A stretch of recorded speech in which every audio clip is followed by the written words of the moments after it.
we tend to take our ability to hear and listen to music as granted. But is there a secret behind our human ear which we haven't heard about? Or how important is our human ear? So let's talk about that.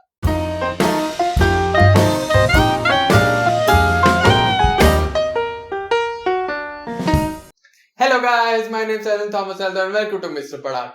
If you like this video, don't forget to hit the like button, and if you like my content and want to support it, consider subscribing and hitting the bell icon so that you get notified whenever I upload a new video.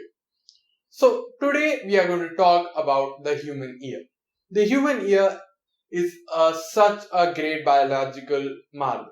It has been designed so specifically for our human needs, and the human ear has so many functions without which you wouldn't be able to survive.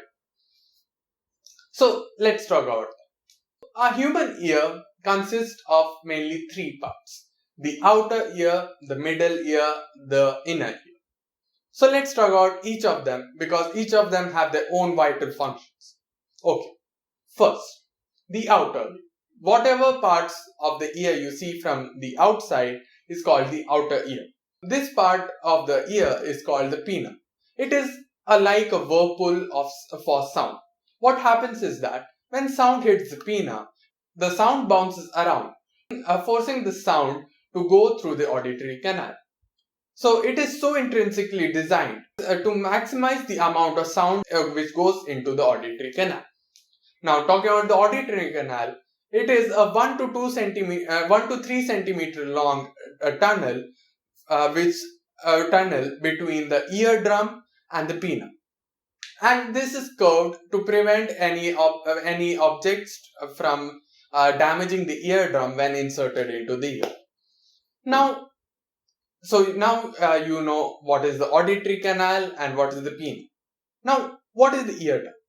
So the eardrum is a thin membrane which is very sensitive to sound.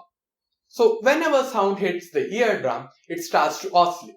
So these vibrations in air are converted into physical vibrations through different parts of the human ear.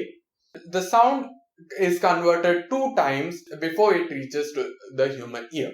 First, it is converted from vibrations in air to vibrations through physical solid objects, and then it is converted into electrical signals. So now the eardrum is the gateway into the middle ear. So now we enter the middle ear. In the middle, the main part of the middle ear, the main function is to amplify the sound which comes from the auditory canal. It consists mainly of 3 parts: the hammer, the anvil, and the stirrup. So what these bones do is they act as an amplifier.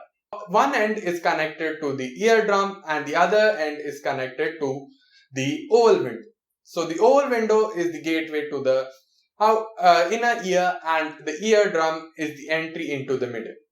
So when the eardrum starts to vibrate, these bones are designed in such a way that the amplitude of the sound waves increases when they pass through these bones.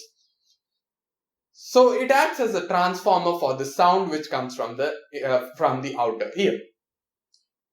Next, we get into the inner ear. The inner ear has majorly 3 parts: the vestibular, the cochlea, and the oval window. The oval window is the gateway into the inner ear. It absorbs the sound waves which come in from the middle ear and send it to the cochlea. Now, what is the cochlea? Cochlea is the translator for the human brain. It converts the sound waves into electrical signals using fluids which are present inside the cochlea. So as these fluids move, they create electrical signals. And these electrical signals are the language of the human brain, which helps us to perceive sound as we do. Now, the human ear doesn't only hold the purpose of listening. It is also responsible for knowing which way is up and down, or what we call as balance. So like if mobile phones have accelerometers and gyroscopes to know when they are horizontal, vertical, in portrait or in landscape, for that in a human body we have the vestibular. The vestibular is the organ of equilibrium. It contains fluids which allows the human brain to understand which way is the ground. It helps us to balance our body. Now, if there is any infection or any damage happen to the inner ear, it would affect also our balance. This disability may also lead to dizziness, which is popularly known as vertigo. So I'm pretty sure you have heard of vertigo, fear of heights. All of this is related to the vestibular. That's about the function of the human ear. So now you realize how important function the human ear has and how it works. So that's all for today, guys. If you like this video, don't forget to hit the like button, and if you like my content and want to support it, consider subscribing. And don't forget to hit the bell icon so that you get notified when I upload a new video. So that's it, guys. Never stop learning. Mr. Padaku signing.